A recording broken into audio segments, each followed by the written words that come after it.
Hi, everyone. My name is Mike Bauer. As Jan said, I'm the Chief Product Officer here at Sopheon. I'm fairly new to Sopheon, been here about 9 months now. My career is about 35 years of taking software, hardware, and services to market, small companies, large companies, primarily smaller companies across a wide range of industries.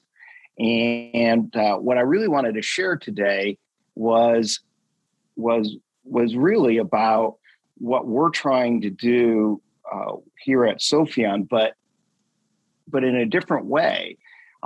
So as we started looking at, sorry, I'm trying to make sure I can see everybody's screen and face. Hold on, I'm on a monitor that's up high. So the purpose today is, can we take this jobs to be done framework that probably maybe some of your teams are running innovation projects or product projects with this, and point the light to improve our own innovation processes. So part of this is some of the research we're doing with our customers and non-customers to really use this framework to get at, what do we do day in and day out with in terms of driving innovation and product life cycles. I will say I have I will not paint myself as a jobs to be done expert. I've been around it a little bit. I've been learning as fast as I can. It's a fascinating framework for those that aren't familiar with it. And I'll get into a little bit of a definition, or at least my take on the definition. Again, there are a lot of resources by the people that help bring it to fruition as well. So, but we've been using this framework through our research and discovery. So what I wanted to try to do is we'll frame some of this discussion on and off, but I figured if we get into detailed parts, let's talk, use a real product example to, talk about it. And as Jan said, I really want to make this an open conversation back and forth about what are we trying to accomplish, and get your feedback, because again, this is an active area of research for us, but also an active area of interest for me is how do I use these things to better innovation and product, even at the company I'm at currently. So again, if you have questions, you don't buy into what I'm saying, please let's have a discussion about it, because I think that is what's truly going to make this interesting. So let's just, we'll hold on a second. Let me get this out of the way. So let's just use a product example of a smart circuit breaker.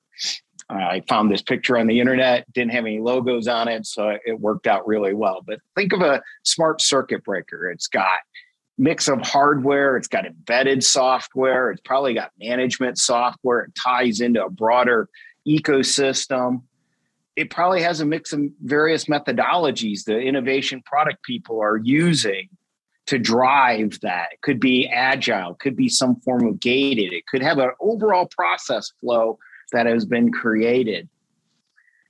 It's also probably got a mix of products at various stages. If it's a portfolio or a product line, there's probably things that are in market. There are probably things being in development.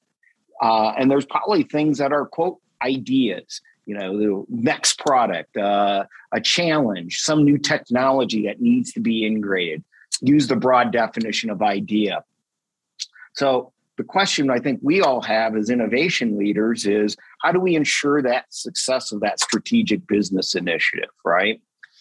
So as we go forward, and whether you use 7 steps or 4 or 14, it doesn't matter. The driving this challenge of that product is a fundamental to what we're trying to accomplish, right? We want to take something from a strategy to conception, we figure it out, we create it, we put it in the market of whether that market's internal or external, we maximize its revenue and retire. Pretty simple life cycle, right? And pretty simple idea. But doing this at scale across, if you had literally that many different products in flight, you'd have innovation circles for each one of those. And that's kind of the challenge I've seen over 35 years of trying to take innovation and products to market, is trying to, how do I do that? What am I doing as a product professional or an innovation professional? Questions? Kind of the setup making some sense? So the idea is, how can jobs to be done help us with this? It was brought to light by a couple critical thought leaders, Clayton Christensen and Anthony Ulrich. Honestly, I in the haze of the past, I may not know. I lost track of who created what, but they fed off of, I think, a lot of ideas. In business school, I took some classes from Clayton Christensen, and they were fascinating. It was at the time of Innovator's Dilemma. We hadn't even gotten to the solution part. We're at the dilemma part, because I'm old that way. And then Anthony Ulrich, who I'd love to meet someday, has really taken it a lot further. In through his seminal book, Customers What They Want. There's other books now coming out by other practitioners, but they're really, for those that aren't familiar with it, it is really focused on the outcome of the user by understanding the key jobs, the related needs, and I'm obviously simplifying a lot of detail, but for us to try to get there, that's kind of why it's really important. And it's a different perspective. And if you really look to break this down, and this is from a Jobs to Be Done playbook by Jim Kalbrock, which I find it actually helps a little more on the practitioner side. You have the job performer, who is doing it. You have the jobs itself, what is being done. You have a process, which in a sense is a lot of little jobs. And then the needs, which is, why are you doing that job? What's driving it? What comes out of it that you are trying to increase, decrease, maximize, et cetera. And then there are circumstances, when and where do you do that job? And those are all critical. They all play together. If you also look at the hierarchy, you can start with, and the aspiration is my term because I've never been able to figure out at the very top, the big aspirations, and different people call it different things. So I've just been using the word aspirational job. That's the thing that doesn't have a beginning, middle, and end. It's just, I want to manage my finance, I want to retire, or I want to manage my financials for success. There's no end, beginning, middle, and end. But as soon as you get to a main job, the what, they have very distinct beginning, middle, and end. And as you look at how are you doing those, you get into smaller and smaller jobs. And you can go back up that hierarchy by asking, why are you doing that? And that's really critical thinking, because one of the things, as I've tried to learn this as a practitioner, it's really about the different levels, and you can get lost in these levels. And it's trying to pick those levels, which I find fascinating and a challenge all at once. Okay. Any questions? I'm sorry, I keep looking up. My big screen is here. My slides are down here. So. Why might this be helpful? So here's our innovation life cycle. For those using it for innovation and products, it's the same reason. It's technology agnostic. So it doesn't matter what technologies you might be using to drive your innovation, whether it's software, it's a specific product from a specific company, or a conglomeration of, Google Docs, spreadsheets, and PowerPoint. So it's technology agnostic. You still got to do the job, regardless of the technology you're using. It's also pretty process agnostic. To do the job, doesn't matter if you're using StageGate or an agile process or something in between. At least that's what we found in the research. And it also might give us a common language to have a conversation with those in our organizations that are driving the processes, but also doing those jobs, or are leading people that are doing those jobs. So one of the things in our research, and this is why I wanted to bring it out, is that these aren't UX and marketing personas. They are conglomerations. But if you really look at jobs to be done in that framework, and you start looking at it, you have people that are doing, whether they're doing every step in that life cycle that you may have defined, or one piece. You have doers that are really the ones hands-on keyboard, so to speak. And they could have titles everywhere from a product manager, a brand manager, all the way up to product line managers and chief product officers. It just depends on which part of the job you're doing. So the doers fluctuate. It isn't title specific. You have leaders that are managing or working with those doers, and they have their own set of things they're trying to accomplish. You have process owners that are trying to drive those processes that underlie all of this.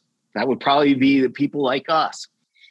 And then finally, you have stakeholders, which is this group of people we're dragging along that need to be informed, updated, they're sponsors.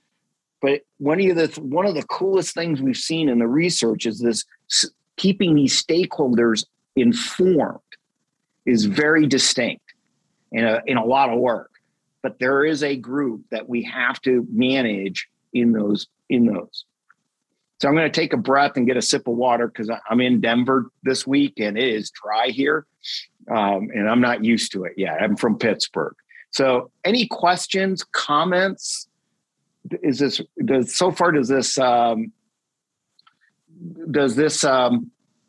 resonate, not resonate? So feel free to jump in. I just kind of have one question, if you could elaborate a little bit on this. Here from the picture you're showing, can you elaborate a little bit on the kind of the relationship between what you call the personas that you mentioned around it and each of those steps? So it's not, I assume you don't want to say kind of the doers do the conceive the plan, the leaders do the create and the launch. Can you just clarify this a little bit? Yeah, I'm not a graphic artist, so you picked up on it, Jan. Is the doers, leaders, process owners, and stakeholders surround that process. Right. So the meant with the ring was you have this process that is at its center, and as we're trying to get innovation done, you have these ring of personas that are interacting with that process. I don't have a good way to show it. So it was just a ring. I actually have another one when we look at products. You got to be able to support organizations from individuals all the way up to the enterprise. But it's a ring. Don't map, conceive, and planner for doers, and retire and strategizer for stakeholders. They interact with each of those stages. So if my job as a doer is to, conceive or plan an innovation or a product, I might have to keep that stakeholder alive, live from the information flow in that. And I might report to a boss that wraps up, maybe I'm on the front end, I'm in a bigger corporation and I'm doing all this stuff that, is kind of front end stuff that then flows into approved projects. So that whole organizational structure and persona might just be focused on conceive and plan. Does that make sense, everyone? Or other questions? Comments? Cool. So when we look at this, what does it tell us about innovation management? And when we started this about the time when I joined, because I wanted to relook at how we were thinking about innovation management. And so based on right now, we're probably 40 plus discovery interviews. We did these discoveries across a wide range of industries, CPG, chemical, classic tech, I'm trying to think of them all because we spread them all over the place. So there was probably a dozen plus different industries we interviewed people. We had titles ranging from product manager to brand manager to, kind of the quote individual contributor level all the way up to VPs and chief product officers. And then a lot of these interviews, we've been back multiple times, either for more specific ideas to drill in a particular area. We did these across company ranges of $50 million to $10 billion. And I have to tell you, it is fundamentally fascinating when you listen into these interviews and you just start with some very basic open-ended, for those that are fans of Office Space, a US movie, it's the what do you think you do here kind of question. So you get them talking about what they do, how they do it, what are the issues they're facing, and it's fascinating. But it's also fascinating what the definition of a product is. Some of it is what I showed in the beginning. It's a piece of hardware, software. We had one person whose product was the entire e-commerce for a CPG company for their sellers, stores down from mom and pop convenience stores all the way up to big box retailers. Their product was the e-commerce site where they could order product for their shelves, put it on the shelves, get it shipped, and all the information. And part of this person's product, her product was part of it was customer success people that would literally go to the mom and pop grocery stores to try to help them order product. That was as expansive as the product. We talked to somebody else they were productizing their supply chain. It wasn't product they were selling in the marketplace. It was literally the supply chain that drove because there was a big box retailer, their e-commerce site and their big box in-store. And that was the product. And they had product managers chunking out different things. It was fascinating. And what we found over time, as you started trying to pull these things apart, was these 6 aspirational jobs. And again, aspirational is not my term, is my term. I didn't have a better way to say it. Maybe others here that have more depth of knowledge on jobs to be done might have a better word for it. We found 6. So starting at the top, and I drew the bars. Again, I'm not a graphic artist, very specifically because managed strategy, planning, and execution was a set of jobs in and to itself. Manage portfolios, whether those are portfolios of ideas or products or projects or resources, was a set of jobs that were different from manage ideas. Now, manage ideas is a shorthand I am using not for the classic idea, idea box, give me an idea for a product, but the broader idea is the different. If I had the tech space, I'd just say the fuzzy front end of innovation. That's what we're talking about there. And those are different jobs than manage products, manage projects and resources, and bringing together other information. And when we went into it, it was clear there was managed projects and ideas and portfolios and strategy. What was really fascinating is you could actually break out this idea of managed products different than projects and resources. As a product manager at my heart and core of my career, I kind of guessed that, but we needed to see the data. The really other one, yeah, go ahead. Hey, Mike, I'm sorry. I wanted to jump in with a question here. Sure. And this has been great so far, so thank you. In your interviews, did you try to get at what outcomes each of these categories was, what the stakeholder or the constituent was trying to achieve? And did you also try to tap into the emotional and social jobs they're trying to get done, or was it strictly functional? It was more functional, Noel. I have a couple more slides that kind of show kind of the level we're getting to.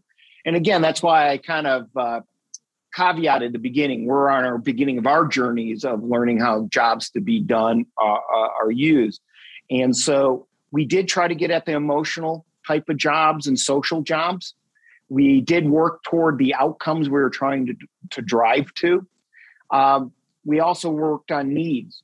In honesty, part of what we're trying to do as we get more into this and, these interviews start going up is really get into the needs. I think that's where, for me, trying to develop product features and functions come from, obviously. And I actually watched the webinar you and Tony Ulrich did talking about that. It was fascinating. And I think that's where we need to take this. But so does that help answer? And I'll get into some other specifics. No, that's great. Thanks, Mike. Yeah. I think the other job that was really surprising was bring together other information. It is, as we're interviewing these people, we almost did this as like, okay, that's the big need. Everything flows on that. It literally is interesting to do things like inform a stakeholder or just do my job. People are literally like, well, I go to a project management piece of software. There's you guys all know the names. And I get some information from there. And then I go to a CRM system. I get some information and I combine that with this. And then I create a PowerPoint here. And I might look at my Word document. And I might have some software that the company has bought to manage some of these things. So I kind of look at that. But the bring together other information was one that was hugely manual. And it was really interesting. That was like one of the more unexpected results. The other one, get back down to here, I want to highlight is manage projects and resources. When we started this, we thought that was much more of a related job to overall enterprise innovation management. I don't know if that's just because of the perspective we started with or whatever. And what we've actually slowly done is really morph that into it's a job within the enterprise innovation management framework. Yeah, there's other ways to do other groups that do project management and resource management for other things. But when you look at innovation and product life cycle management and those, it's its own set of jobs. It's got its own set of doers. It's got its own set of needs. And I don't think that was surprising. I just think that was a learning that we came back with and said, no, it's not really a separate thing over here. It's part of it. And I'm sure if you went to a CIO, manage projects and resources is a job they have to do unrelated to innovation or products. And now I know the worlds are merging over time. If you look at Gartner and Forrester and some of those. Other comments or questions? Cool. So let's kind of get into some of the details. So again, the challenge was let's now take what specific jobs doers are trying to get done. So if I frame this out, and this is where we're going to get into a little more of the detail of what we're seeing. I am not going to say these are complete. You learn as you go. But on the managed product jobs, we're seeing these. I'm not going to read them all to you, but come with a couple of interesting ones is monitor and address the changes, risks, and issues, and update, prioritize the backlog of features, requirements, and things. And I know those are software-y terms. There is no good like CPG to chemical versions of what's the backlog. So I know those are kind of software-y terms, but they're generic. We're seeing the same kinds of jobs. So somebody trying to do those different things. How do I plan out a release? Whether that release is a new chemical hitting the market, a step in a process flow, or literally a new piece, new functionality in my supply chain. And so when we break those down, and this is where we can get into the details, this eye chart is where we started falling. Some of the related jobs, let's pick out, monitor and address changes, risks, and issues. Because as we're trying to help I want to tie it back. So if I have a product manager trying to drive a product, one of those things, the circuit breakers, they have these, this is what they're going through.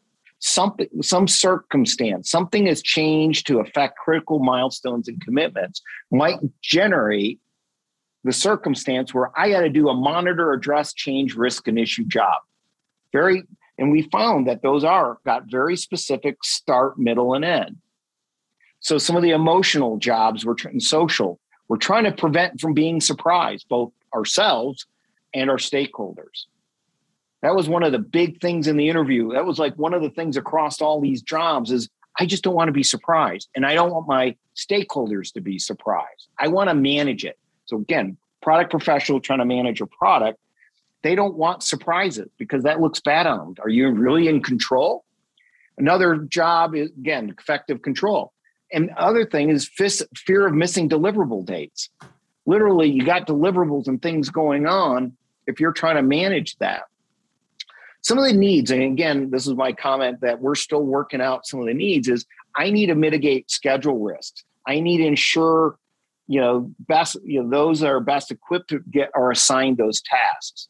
Some of those are still not in the right language of what goes up, what goes down.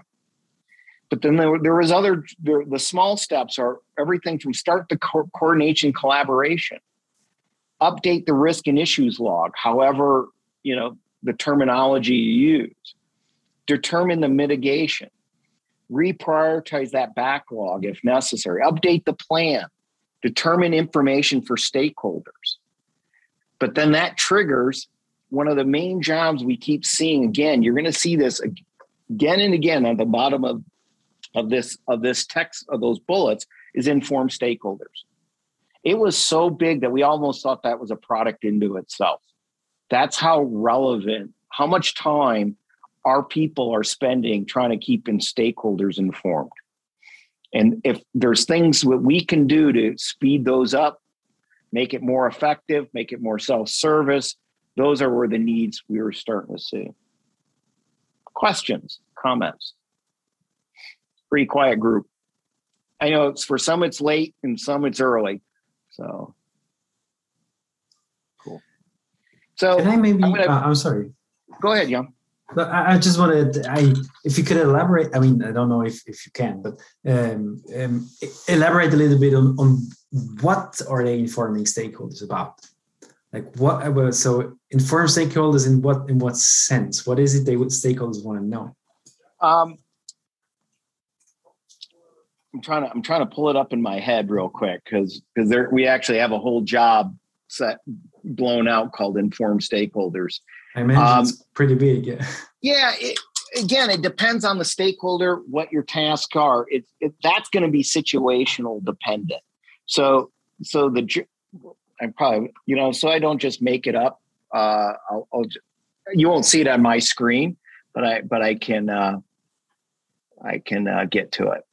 So kind of that informed job is you need to gather the details and impacts of the triggering event. So what triggered you to do that job? You need to know what that is because that's what you're going to inform people about. You need to gather the status update information and routine update communication. So part of that is what has changed, why has it changed, what are we doing about it?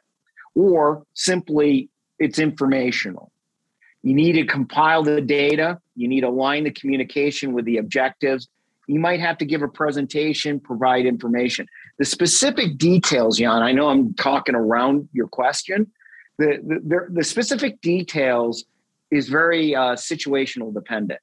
So what we saw in the research was if it was a schedule slip or something's going to be amiss, that brought all that focus on what is it? What are you doing about it? How are you mitigating?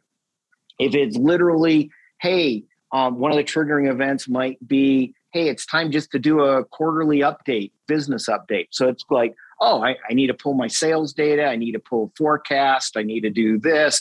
I need to create a presentation. So the information changed based on the trigger, but the jobs stayed the same. I got to collect the information. I got to create this communication strategy, whether that's just me sitting here going, okay, I got to tell them X, Y, and Z, or if it's a broader team, that sort of thing. And this is where we really did break out the needs deeper. It's minimize time to get to needed decisions. So part of that informed stakeholder might be, I need to get a decision done. And so I need to minimize that time. I might want to maximize the success, financial success, because I'm trying to mitigate those risks. So I need decisions. So the other thing is, how fast can I raise key issues? For those that, are managing teams or stakeholders themselves, your job or as a leader is you're trying to manage these things. And you want to know right now, as soon as possible, when something's going wrong so you can take corrective action. Does that help? That helps a lot. Thank you very much. Yeah. Other questions? So I'm going to just touch on these and then take any other questions. We may finish a little early, so the other thing is when you look at those now, again, let's go back to a little bit to the example we have. So if we go back to managed products, I got a couple of these things I'm putting in development, or I got out in the market. Now I got another group or the same people trying to figure out what's the idea, new things I want to put in the product, technologies I need to develop, could have, again, fuzzy front end. So these we've been working towards too. We might be collecting ideas from various sources. Some of these jobs don't always get done by every company. So some companies we talk to, they gather community feedback for their ideas. They post things internally or to broader communities. There's products out there that help that. There's a selection process that you go through. You develop the idea, and the develop could be as simply build the business case. We talk to one company, and what they do is they select an idea to develop. They put a team together for 30 days. They're running an agile process, and they step through, kind of develop the idea from maybe a little bit of a POC. It could be test it with customers, do other, customer discovery. Those types of things fall under steps under develop an idea, and they take it through. And there's other optional ones. They might have to search. One of the key areas we kept running into is manage and search. Is there an existing idea out there that we've already looked at, especially bigger companies, right? One of the other key jobs is still not getting done very well is track and measure business impact. So you do go through this idea of fuzzy front end, you get something going forward. Did it have the outcome you were looking for? Again, I use the product example, you can see if I have an idea or I collect through those, I have people that are trying to do those things. The other one I'll just briefly touch on, because the example we're using is a portfolio. So lots of ways to define a portfolio. So one of those jobs was I literally got to sit down and define the portfolio I'm managing against. I need to fairly often, we got to assess the portfolio.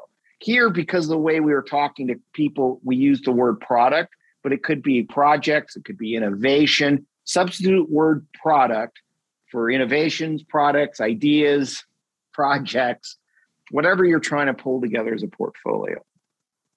You probably will have a roadmap based on all these things that are going on. The key thing in portfolio management is actually you got to sit down and prioritize these things. But there's other things and risks, assumptions. Now, as a portfolio manager, you're the doer, but you may be a portfolio manager. You got the similar thing. I got to monitor and address changes, risks, and issues with my portfolio. And then the all important informed stakeholders, because somebody's watching those. You got stakeholders to those portfolios. So that's kind of what we've been finding. Now, what's fascinating, I would love to get some feedback and other conversations going. I see this as a way you could apply some of these ideas if you start thinking through the jobs you're trying to do with your teams in innovation and products, and how do you help them? Again, it's not so much, it's defining the jobs and somebody said the outcomes, but to me, it's the needs. Can I help them maximize that job, minimize? What are the needs that we can help solve, either through process, technology, training, and those sort of things that actually will help drive that process forward. And so that's where I see this kind of research getting applied. We're applying it to things we're already doing in our own development and life cycle management and how we think about it. And I'm just curious if people see this useful, not useful. Mike, you're full of it. We have a process we're running. So that's really my last slide is that's what we're trying to accomplish. That's how we're accomplishing it. Does this resonate? What are we missing? Let's open it up for some other questions and comments. So, Mike, I think this is very useful, and I'd love you to keep us all posted as this progresses, because you're just scratching the surface here. A couple of things that I would like to see when you're and I don't know how much you got into this during the interview process, but it'll be interesting to see how people answer your questions or how they define the different sub jobs when you're talking about product line extensions or renovations versus new products versus new platforms versus breakthrough products that are completely new with new technology. So different.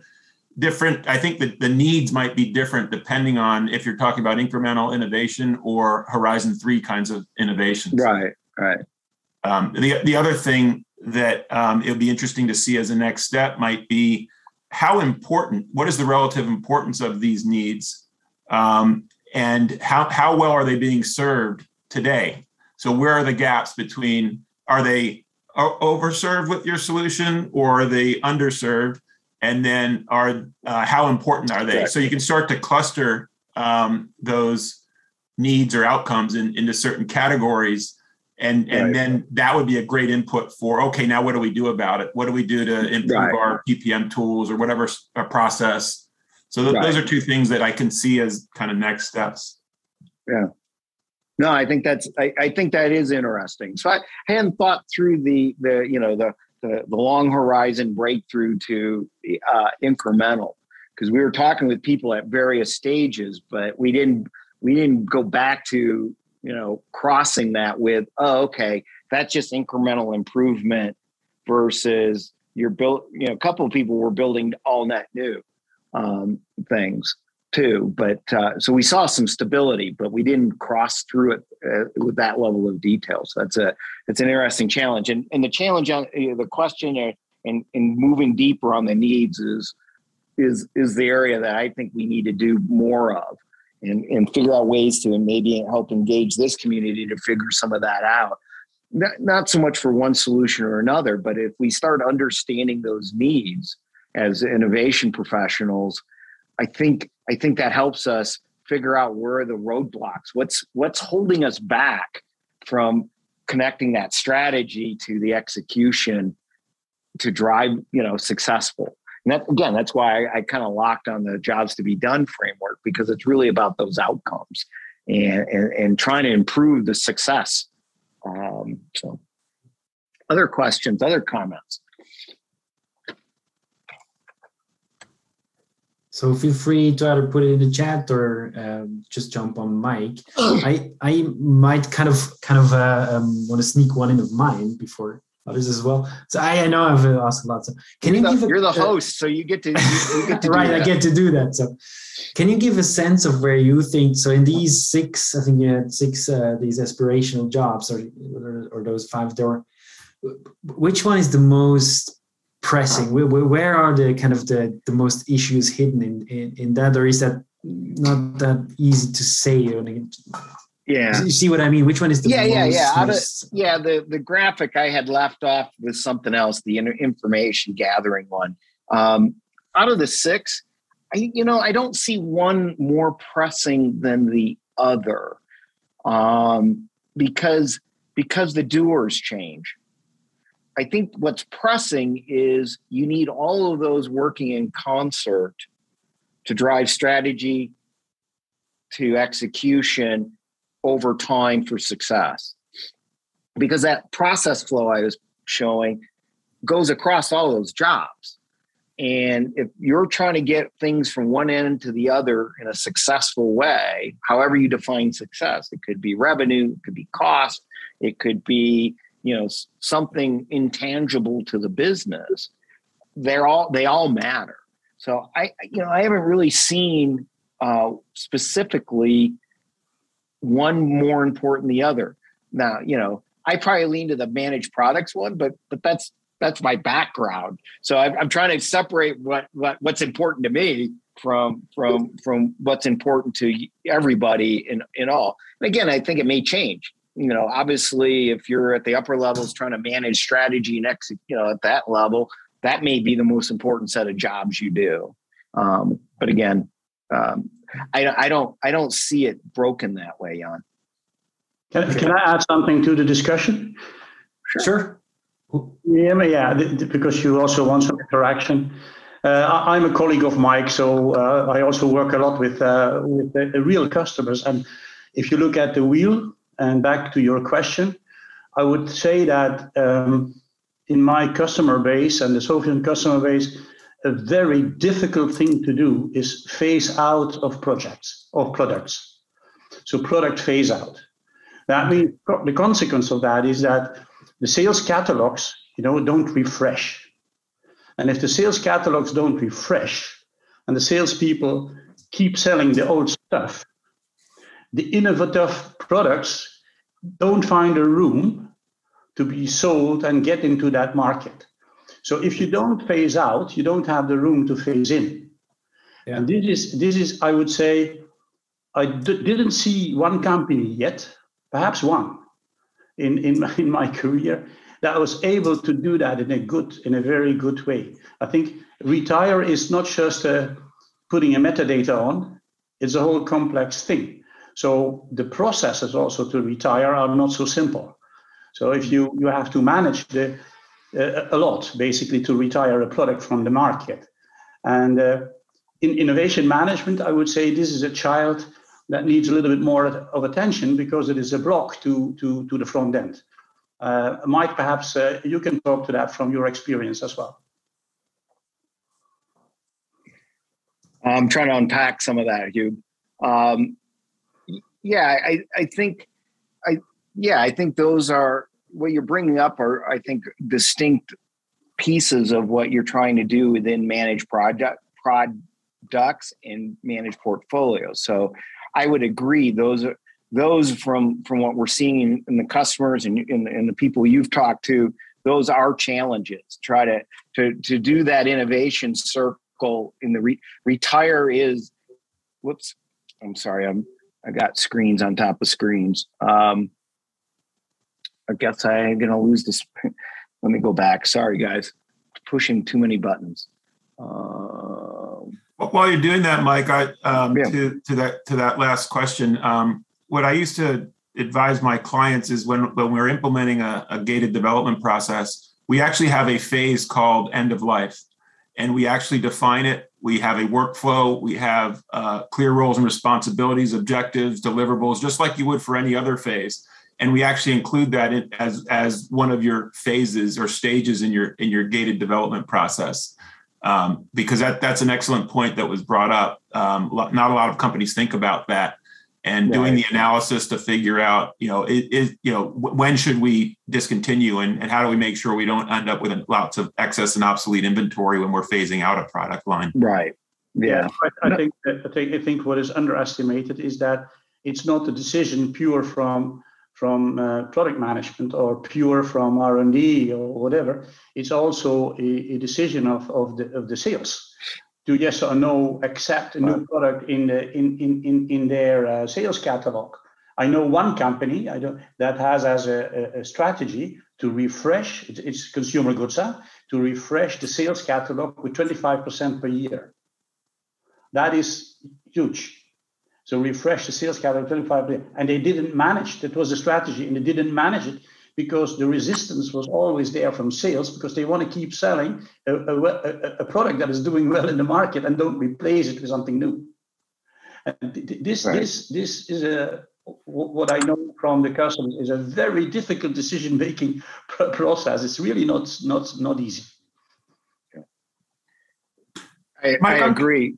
No, on that, based on your experience, though, when you put those kind of gated things in, do you see, based on what we're showing here for the various jobs at the various levels, do you see those as extra part of the jobs? We're missing a set of jobs that says you need to make an explicit retirement decision, or do you see that is part of the process. And I'm not sure I'm asking. What I suggested, having a defined process for end of life or retiring product, that's getting at the solution.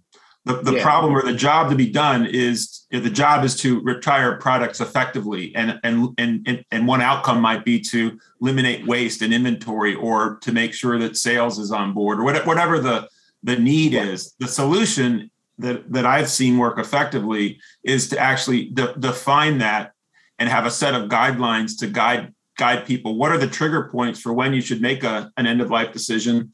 And who are all the constituents you work with in order to do that effectively?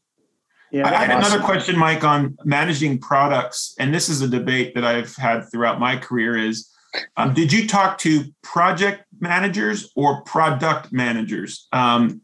So a lot of what you've shared gets really at the operational side of delivering a product, managing a schedule, managing the resources, driving a project to be on time and hit your delivery milestones. But there's also the business side and success in market. Did you talk to many product managers or leaders who have responsibility for success in market and making sure the customer is ultimately satisfied?